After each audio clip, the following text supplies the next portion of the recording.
नमस्कार, खबरों का पंचनामा में आपका स्वागत है। मैं हूं आपके साथ अंशिका।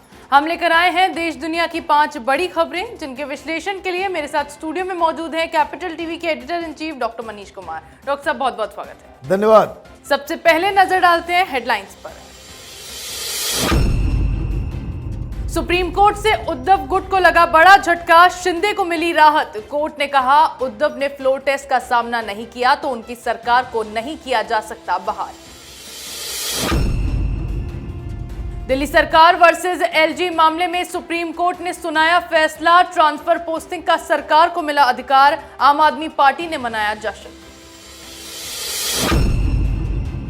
हंगामे के बीच एनडीएमसी की बैठक छोड़कर भागे केजरीवाल। शीश महल पर 45 करोड़ खर्चे का बीजेपी ने मांगा था हिसाब, केजरीवाल को बताया ढोंगी राजा। अमृतसर में 5 दिनों में 3 धमाकों से इलाके में दहशत। पुलिस ने 5 लोगों को किया गिरफ्तार, विस्फोटक बरामद। इमरान की गिरफ्तारी पर बवाल बरकरार। पाक सुप्रीम कोर्ट ने एनएबी को लगाई फटकार, कोर्ट से गिरफ्तारी के तरीके को बताया गलत।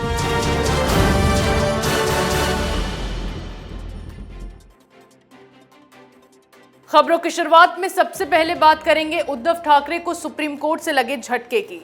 महाराष्ट्र में 1 साल से चल रहे राजनीतिक घमासान पर फिलहाल ब्रेक लग गया है। शिवसेना के 16 बागी विधायकों के मामले पर आज सुप्रीम कोर्ट में सुनवाई हुई, जिसमें फैसले के बाद शिंदे गुट को बड़ी राहत मिली है।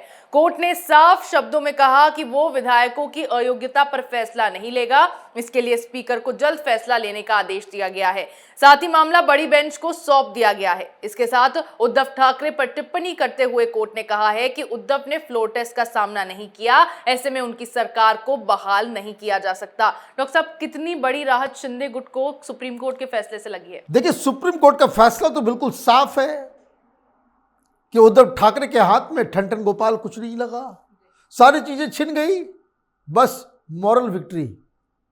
ये राहुल गांधी बंगाल में जब चुनाव हारे, एक भी सीट नहीं आई और ममता बनर्जी जीत गई, तो इन्होंने एक संदेश दिया कि ये कांग्रेस पार्टी की मॉरल विक्ट्री है। जीती कौन? ममता। हारा कौन? एक भी सीट नहीं ला पाया कौन? कांग्रेस। मॉरल विक्ट्री कौन बता रहा है? तो आज उद्धव ठाकरे गुट के तरफ से यही ऐलान किया कि भाई मॉरल विक्ट्री हो गई। भाई मॉरल विक्ट्री मुबारक हो, लेकिन दिक्कत क्या है? राजनीति में आपसे एक छोटी सी गलती, छोटी सी चूक वो हो जाए तो फिर आप बहुत बड़ी मुसीबत में पड़ जाते हैं। सुप्रीम कोर्ट ने क्या कहा? सुप्रीम कोर्ट ने कहा कि भाई आप जो कुछ रिलीफ मांगने आए हो, आप जो आर्गुमेंट कर रहे हो, ये बिल्कुल किसी भी कायदे से, ना ही कानून और ना ही मर्यादा की दृष्टि से, कि जो व्यक्ति फ्लोर टेस्ट को फेस किए बिना मैदान छोड़ के भाग जाता है, उसको कैसे रीइंस्टॉल किया जा सकता है? रही बात सिंबल की, रही बात पार्टी के नाम की, तो सुप्रीम कोर्ट ने कहा कि भाई ये इलेक्शन कमीशन ने जो फैसला किया उसको हम नहीं बदल सकते। अब एक चीज बचा हुआ है कि भाई डिप्टी स्पीकर का क्या अधिकार होना चाहिए, उसने जो फैसला किया, ये एकेडमिक बहस है, जिसको हायर बेंच में डाल दिया गया है। 7 जजों वाली एक कॉन्स्टिट्यूशनल बेंच बनेगी, वो उसके ऊपर जिरह करेगी, लेकिन इसमें 2-3 साल लग जाएंगे।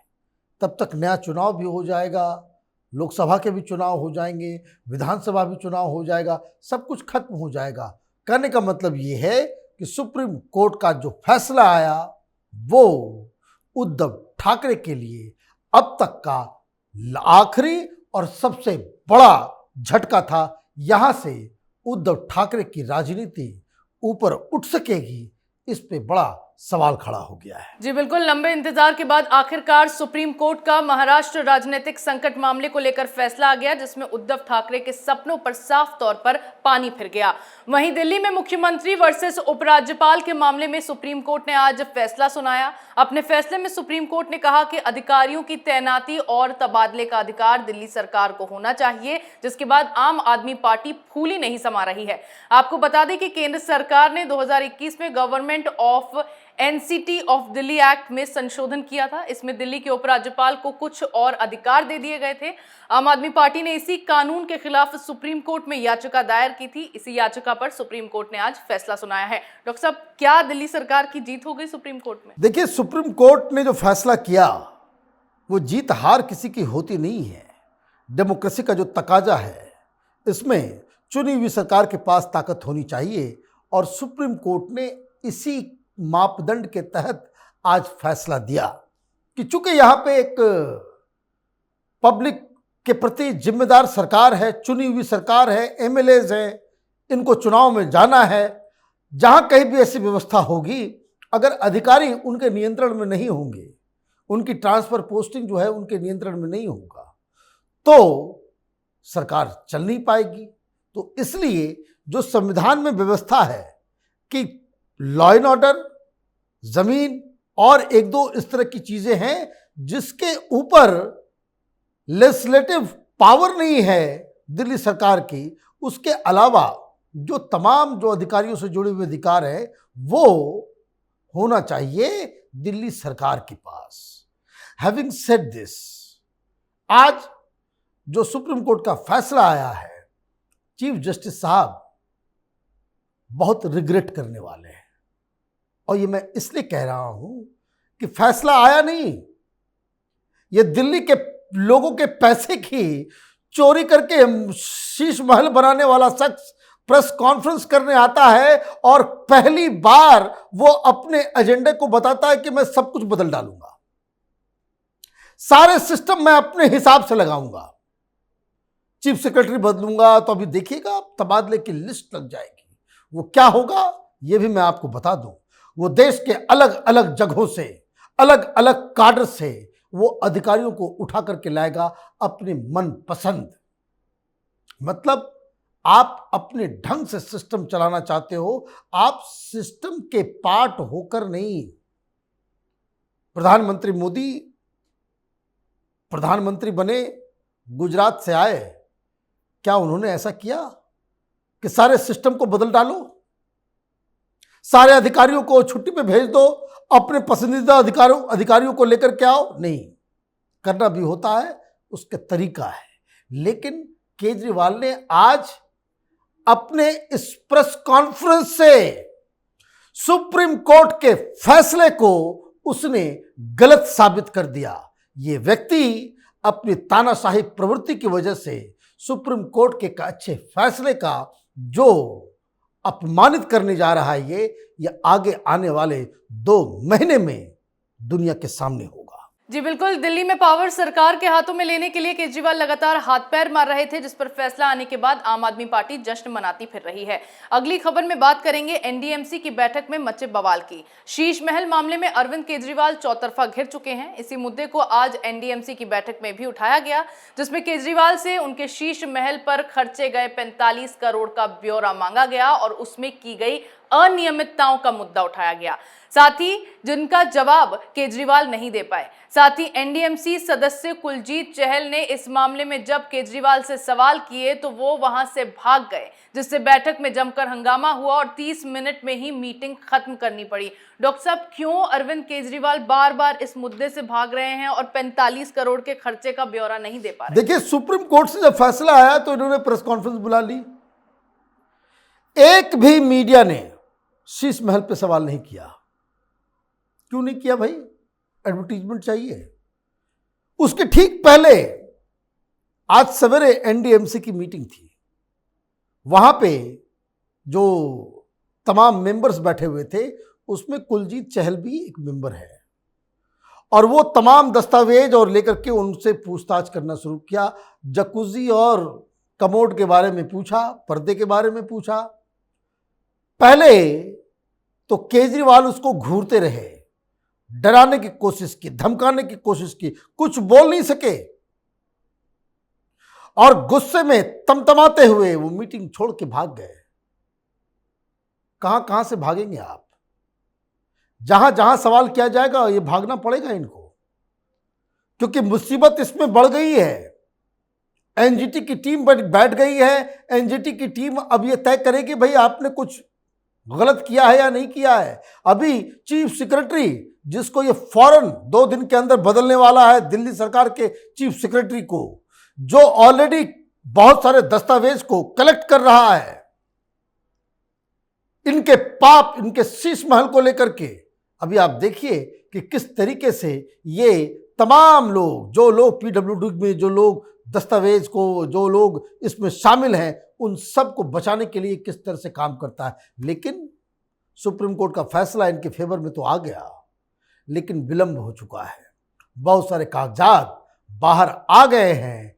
अब केजरीवाल को आदर तो इस 45 करोड़ रुपए जो अब कांग्रेस पार्टी कह रही कि 171 करोड़ रुपए के आसपास का जो है वो खर्च हुआ है, उसका हिसाब देना पड़ेगा या फिर इस पे सीबीआई जांच होनी चाहिए। जी बिल्कुल, केजरीवाल को लगातार शीश महल के मुद्दे पर साधा जा रहा है, जिसका कोई जवाब उनके पास नहीं है, क्योंकि दिल्ली में केजरीवाल के काले राज अब खुलकर सामने आ चुके हैं।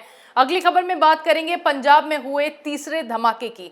पंजाब के अमृतसर में गोल्डन टेम्पल के पास 5 दिन में तीसरी बार ब्लास्ट हुआ है। धमाके से इलाके में दहशत फैल गई। 5 दिनों में हुए 3 लो इंटेंसिटी धमाकों के मामले में पंजाब पुलिस ने नए लोकल टेरर नेटवर्क से जुड़े 5 लोगों को गिरफ्तार किया है। इनके पास से करीब 1 किलो विस्फोटक मिला है। पुलिस के मुताबिक बम बनाने वाले नौसिखिए थे और उनका मकसद स्वर्ण मंदिर के आसपास धमाके करके पंजाब में अशांति का माहौल पैदा करने का था। डॉक्टर साहब, एक के बाद एक लगातार धमाके क्यों हो रहे हैं? देखिए, जब पुलिस वाले पत्रकारों को बंद करने के लिए, बेटियों को बेइज्जत करने के लिए काम में लग जाएंगे, ये चाटुकारिता करेंगे पॉलिटिकल लीडर्स का, तो ये सब तो होगा ही। पंजाब के डीजीपी साहब प्रेस कॉन्फ्रेंस करके आके कह रहे हैं कि हमने 5-5 पकड़ लिए, नया मॉड्यूल है, ये है, वो है। आपने किया क्या? आपने पकड़ा या पंजाब पुलिस को वहां जो लोकल प्रबंधन कमेटी है उसके सिक्योरिटी वाले ने पकड़ के भेजा? ये लोग वहां बैठ करके लो इंटेंसिटी बम्स के साथ जो है ये एक्सपेरिमेंट करें। कोई भी डिफेंस एक्सपर्ट आपको बताएगा, जब कोई बड़ी कार्रवाई करनी होती है उसके पहले इस तरह के टेस्ट लिए जाते हैं, ताकि जब बड़ा धमाका करना हो तो कोई प्लान चूक ना हो। ये लोग 5 दिन से सराय में रुके हुए वहीं पे, और आप देखिए कितना सेंसिटिव जगह है वो। आग लग जाएगा पूरे पंजाब में अगर गोल्डन टेम्पल के आसपास इस तरह की कोई बड़ी घटना घट जाए तो। और लगातार एक के बाद एक हो रहा है, तो ये पुलिस व्यवस्था भगवंत मान से क्या आप अपेक्षा करते हो? एक लड़की पत्रकार को पकड़ने के लिए, कोर्ट में पेश करने के लिए 500 पुलिस वाले पहुंच जाते हैं, तो वो अपराधियों को क्या पकड़ेंगे? जब ये एक अमृतपाल सिंह को महीनों तक ढूंढ नहीं पाते, तो ये इस तरह के स्लीपर सेल्स को कैसे पकड़ेंगे? अभी भगवंत मान की सरकार ढिढोरा पीट रही कि हमने पकड़ लिया, लेकिन आपने नहीं पकड़ा। वो तो गुरुद्वारा प्रबंधन कमेटी के जो लोग जो थे, वहां की जो सिक्योरिटी थी, उन्होंने सीसीटीवी से इन लोगों को पकड़ा है। तो बहुत चिंताजनक स्थिति है। जी बिल्कुल, अमृतसर में लगातार हो रहे विस्फोट से इलाके में हड़कंप मचा हुआ है और पुलिस लगातार इसके पीछे के मकसद को तलाशने में अब भी जुटी हुई है। आज की आखिरी खबर में बात करेंगे इमरान की गिरफ्तारी पर पाक में मचे बवाल की। पाकिस्तान की सुप्रीम कोर्ट में इमरान मामले में सुनवाई हुई, जिसमें इमरान खान को 1 घंटे में कोर्ट में पेश किए जाने के आदेश जारी किए गए। साथ ही एनएबी, उसके कामकाज के तरीके और गिरफ्तारी के दौरान पाक रेंजर्स की कार्रवाई पर जमकर सुप्रीम कोर्ट ने नाराजगी जाहिर की। कोर्ट ने तमाम सवाल उठाते हुए कहा कि एनएबी ने कोर्ट का अपमान किया है। जब ढके हुए कोर्ट में 90 लोग घुसे तो कोर्ट की क्या इज्जत थी? किसी भी व्यक्ति को न्यायालय परिसर से कैसे गिरफ्तार किया जा सकता है? भविष्य के न्याय के लिए कोई भी अपने को न्यायालय में सुरक्षित नहीं समझेगा। एनएबी को गिरफ्तारी से पहले रजिस्ट्रार इस्लामाबाद हाई कोर्ट से अनुमति लेनी चाहिए थी। डॉक्टर साहब, सुप्रीम कोर्ट की ओर से जो एनएबी को फटकार लगी है, क्या उसके बाद इमरान खान की जल्द रिहाई हो पाई? कोई फर्क नहीं पड़ने वाला। ऑलरेडी पाकिस्तान जो है, लार्जर पिक्चर, ये मसला इमरान खान का रहा नहीं। अब ये कहानी एक डूबते हुए मुल्क की है, जो अपने ही कंट्राडिक्शंस में, अपने ही विरोधाभास में फंस के वो घुट घुट के मर रहा है।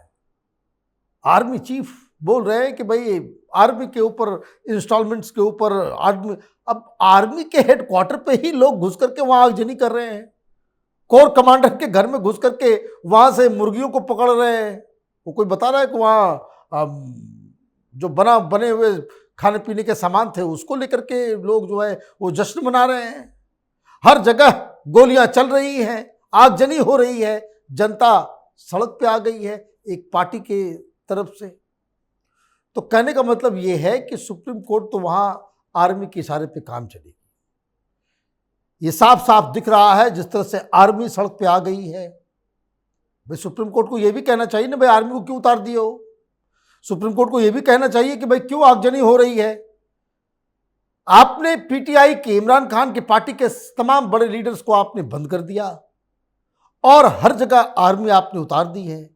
मतलब 2 दिन से तो थे नहीं, chief of the army staff Pakistan के ओमान में थे, कल रात पहुंचे हैं। तो आज रात कोई बड़ी घटना घटे वहां पे शायद मार्शल लॉ की घोषणा की जाए, उसी की तैयारी पंजाब की पाकिस्तान की आर्मी कर रही है। और ये सुप्रीम कोर्ट का फैसला और ये सारी चीजें ये अब मायने नहीं रखती। This nation is going down the drain. जी बिल्कुल, यहाँ सुप्रीम कोर्ट ने एनएबी की कार्रवाई पर सवाल खड़े किए और दूसरी तरफ इमरान की गिरफ्तारी पर उनके समर्थक पाकिस्तान को आग के हवाले करते दिखाई दिए। देश दुनिया की तमाम बड़ी खबरों पर हमारे साथ आपके विश्लेषण के लिए बहुत बहुत धन्यवाद। खबरों का पंचनामा में मेरे साथ आज इतना ही। अगर आपको हमारा ये वीडियो पसंद आया हो तो इसे लाइक करें, शेयर करें, कमेंट करें, साथ ही हमारे चैनल को सब्सक्राइब करना ना भूलें।